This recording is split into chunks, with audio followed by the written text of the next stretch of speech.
Now the warrior robots in disguise are in their own action-packed Transformer comic, on sale now from Marvel Comics. Thanks for watching. Like and comment, and don't forget to subscribe. Hello everybody, this is Toys R Us, and for this special video showcase we're going to once again be returning to the Marvel UK Transformers comic. What we're going to do for this video is we're going to do a very quick review, flipping from cover to cover, stopping at anything that's interesting like letters, pages and adverts.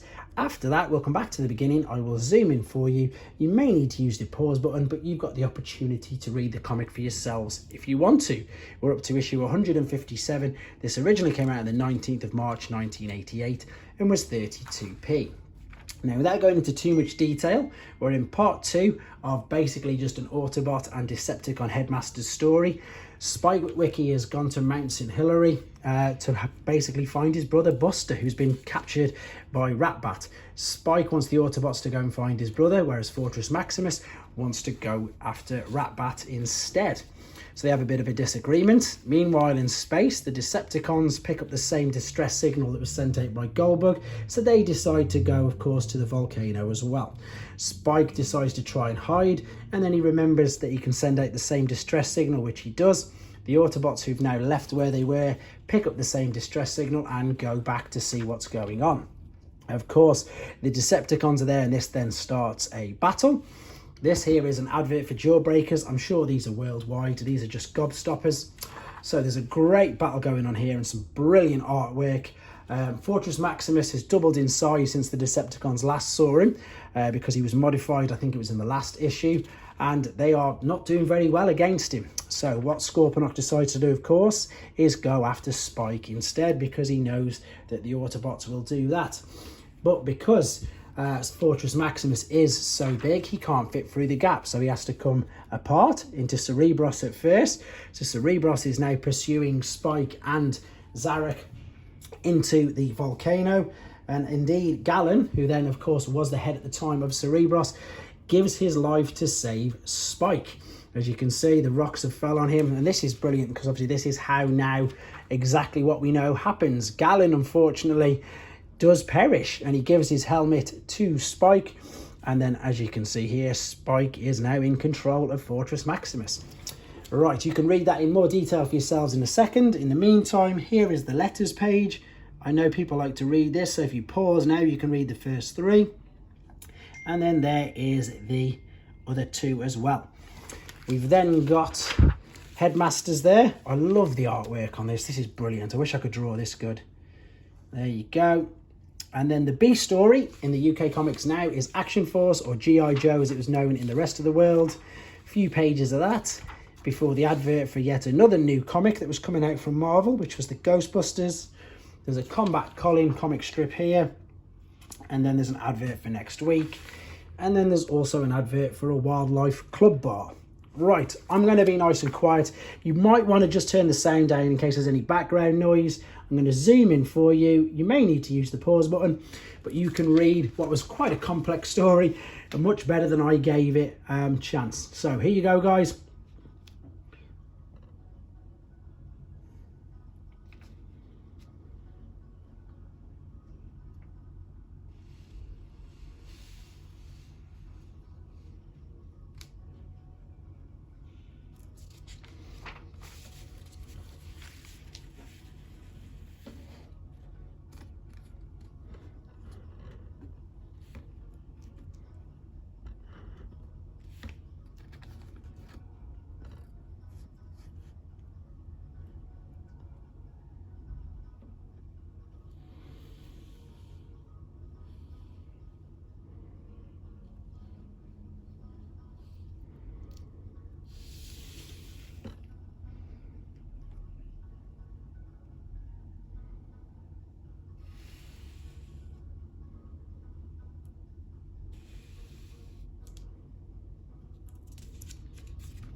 Okay guys, there we go. Apologies for that bit in the middle, which was really hard to try and get all on the screen at once. But there you go. I'll be back in a couple of days with your next issue. Thanks for watching. Like and comment. And don't forget to subscribe.